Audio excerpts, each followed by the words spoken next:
你还记得中国战狼外交部长秦刚吗？这个被认为是习近平一手提拔的政治新星，去年的6月忽然神秘消失，再也没有公开的出现过，甚至有人猜测说秦刚已经死了。今天就让我们一起来聊聊秦刚消失事件吧。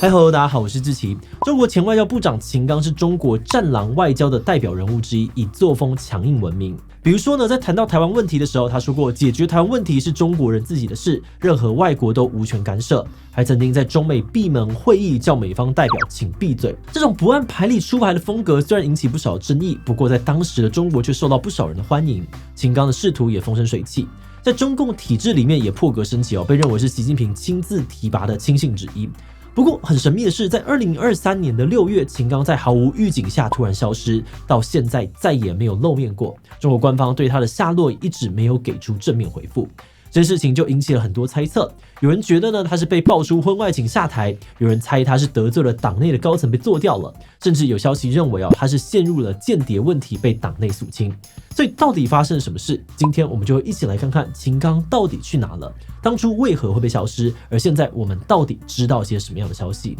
不过在开始今天的讨论之前，先让我们进到工商服务时间。春节快到了，该怎么样让小朋友妥善运用收到的红包，是许多3到6岁幼儿家长的教育小难题。正好准备一份盲狗狗幼儿财商启蒙绘本礼盒给育儿朋友，成为他们的教育小助力吧。礼盒内涵帮孩子建立良好的金钱观念的3本绘本，能够学习储蓄的小猪铺满，跟练习小额消费的零钱包。让大人陪着孩子一起练习管理过年收到的红包钱，让孩子知道钱的功能、储蓄的意义，并养成正向的消费观念，让财商素养在孩子心中萌芽，将财源滚滚、年年有余的祝福寓意化为终身受用的良好金钱观。赶快准备这份新年礼物给身边的育儿朋友吧！趁过年物流截止之前，不但有免运优惠还加码赠送盲狗狗蛇年红包、礼盒红包一起送，兼具内涵与体面。输入我的折扣码积极推荐，全站商品还能够再打9折，赶快点击资讯栏了解吧。22岁的那年，年轻的秦刚刚毕业之后，顺理成章的进入到了北京外交人员服务局工作。后来又进到了中国外交部，开启了长达30几年的外交生涯。而其中最有名的呢，是他强硬的战狼外交的风格。这是什么意思呢？所谓的战狼外交风格指的是中国的一些外交官员在面对外界批评的时候，不会像一般外交惯例那样子用比较委婉或者是这个礼貌的方式圆过去，而是很直接强硬的回呛。而秦刚还在当外交部发言人的时候，就常常因为回呛反驳外媒记者的言论而引发过讨论。比如说呢，在记者问他流亡藏人议题的时候，他呛记者是强盗逻辑。在2021年担任驻美大使期间，被问到战狼外交的问题，他也直接反驳说，其他攻击中国的国家是恶狼外交。那其他还有名的事情呢，就是包含了指责美国要中国打不还手、骂不还口，但这办不到。还有呢，在闭门会议当中对美方代表说请闭嘴等等，都是在过去的外交惯例当中很少见的行为。但是这样的行为反而让有些中国人觉得，哇，长久被打压的中国人总算能够对外国人出一口气，让秦刚呢很快就名声大噪，在中共的党内也快速的崛起。在秦刚早期的政治生涯里面呢，当过外交部的随员秘书、驻英公使、外交部发言人等等大大小小的职位。但不少人认为他事业最重要的转捩点发生在2015年。当年秦刚被任命为外交礼宾司司长，主要的任务呢是安排规划习近平的海外出访行程。而在这个期间呢，秦刚非常的频繁陪同习近平出访，有媒体报道习近平对秦刚很亲近的讲话。所以很多人就在推测说，秦刚是在这段时间逐渐赢得了习近平的信任，还有媒体呢称呼秦刚是习近平的门生。而这些推测虽然很难证实但也不完全是空穴来风，因为在2021年呢，完全没有美国背景的秦刚罕见被破格任命为中国驻美大使。然后呢，只任职了520天，还要再进一步的升官成了外交部长，成为了自1950年代的周恩来以来中国最年轻的外交部长。根据《华尔街日报》的报道，当时中共内部其实提交了3个外交部长的人选，秦刚完全不在这个名单上。后来是因为习近平亲自点名，打破了中共惯例呢，提拔了秦刚。那中国的党职跟官位通常是互相挂钩的在不久之后呢，秦刚也当选了这个第20届中央委员，还有国务委员，晋升到了中共体制的副国级级别。这有多厉害呢？在中国公务员体系里面副国级是仅次于正国级的第2高级别的这个领导层在这上面呢，大约就只有8人左右。做个对比中国现任的外交部长王毅呢，在外交部长的位置上面做了5年才升到副国级干部，当年呢年纪大概是60岁，而秦刚呢是在2个月内就连跳2级升到副国级，年纪只有56岁，是当时最年轻的副国级干部，晋升速度打破了很多中共的惯例，所以当时很多人都认为秦刚就是习近平亲自提拔的中共政治新星。不过谁也没有想到，前途一片看好的秦刚，却在2023年6月突然不见了。2023年的6月25号，秦刚呢在北京分别会见了俄罗斯副外交部长、越南还有斯里兰卡的外长，还留下了照片跟报道，一切就跟他的日常一模一样。但大家都没有想到，这是秦刚最后一次公开露面。从隔天开始，他离奇消失，就连安排好的外交行程跟活动也全部缺席，再也没有出现过。一开始，中国官方的说法是秦刚因为健康原因无法出席外事活动，但随着秦刚消失的时间越来越长，大家对这个说法也越来越怀疑。但每次媒体记者问到秦刚的健康情况还有去向的时候，中国官员却不断的回避问题，拒绝正面回应。然后在2023年的7月，秦刚消失1个月之后，中国人大常委会在没有说明原因的情况之下，宣布免除秦刚的外交部部长职务，前外交部长王毅回国任职。本来是多年来呢最年轻的这个外交部长秦刚，反而变成了中共有史以来最短命的外长，只任职了半年多。除了外长被拔关，2023年10月，秦刚也被免去国务委员。2024年2月，中国人大常委宣布接受秦刚因个人原因请辞全国人大代表的职务。那到这里呢，秦刚的头衔几乎已经被完全的拔除，但秦刚到底去哪了？这个问题的答案一直得不到确实的答案，外界也开始谣言满天飞。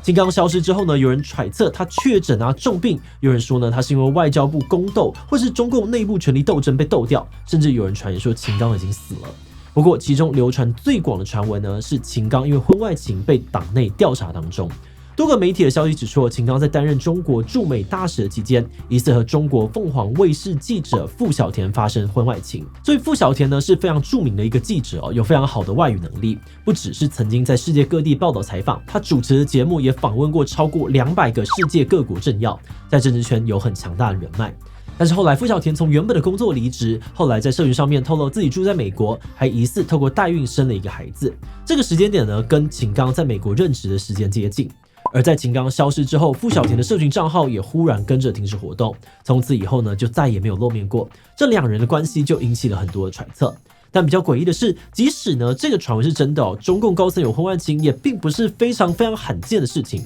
当然婚外情呢有问题但过去呢在中共的体系当中也不会严重的危害到政治生涯。那为什么这次秦刚状况特别不同呢？那根据《华尔街日报》的消息来源指出，原因可能是因为秦刚疑似外遇的对象傅小田呢，居然是英国的间谍。根据《华尔街日报》的调查，有中共内部人士透露说，傅小田疑似被英国情报局吸收，派去渗透秦刚，希望从他那边窃取情报。而另外一个著名媒体 Politico 也报道说，有中共的内部高层透露，秦刚最后一次露面时接见了俄罗斯副外交部长，后来向习近平告密，说秦刚还有几名高级军官可能已经被西方情报机构给渗透。这个消息让习近平非常的愤怒，下令肃清了秦刚还有其他的几位官员，让他们彻底的消失在政坛。而 Politico 的报道甚至表示，秦刚在经过整肃之后呢，已经在去年7月下旬死于北京军医院。另外呢，在今年的8月中国智库高官高志凯接受半岛电视台访问，被问到秦刚近况时，语出惊人的说：“你永远不会再见到他。”让秦刚已死的说法又再次的疯传。不过上面的这些消息呢，主要都是来自于外媒经营的线人情报。Politico 跟华尔街日报也都表示，目前无法证实知情人士的说法。像是后来华盛顿邮报又引述其他来源认为秦刚还活着，只是被分派到中国外交部底下的世界知识出版社担任低阶职务。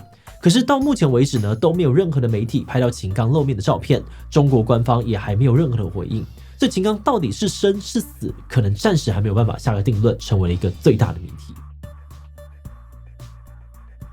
在进入观点以前呢，我们要先特别的感谢自己机器的所有会员哦，因为有了大家的支持跟赞助，我们才能够持续运作这个频道，真的是非常的谢谢大家。那如果你愿意支持我们走得更远，欢迎点击频道主页的加入按钮成为我们的会员，或者也可以用超级感谢小额支持我们。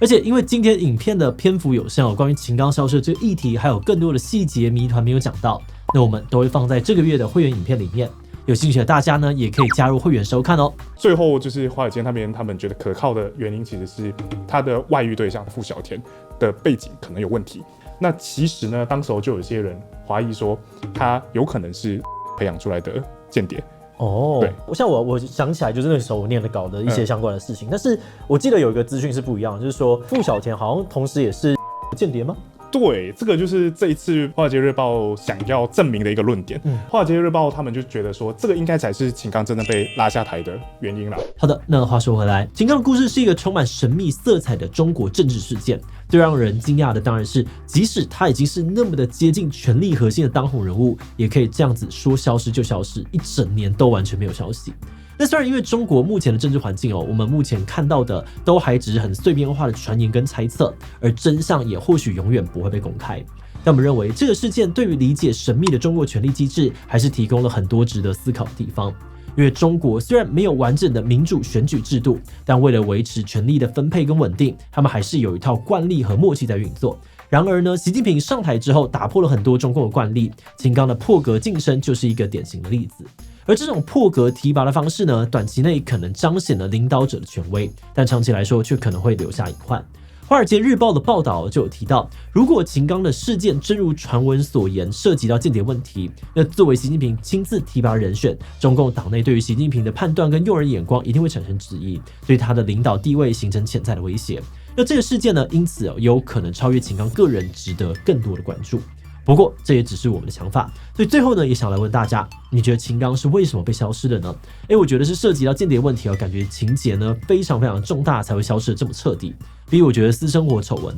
担心家丑外扬才让它消失，所以我觉得想太多了，一开始的健康问题就是答案。其他人分享你的想法吧。最后，如果你喜欢今天的影片，欢迎分享出去，让更多人知道秦刚消失事件。此外，也可以点击这个地方看看李克强之死以及中共20大的故事。那么今天的这一期就到这边告一段落，我们就明晚再见喽。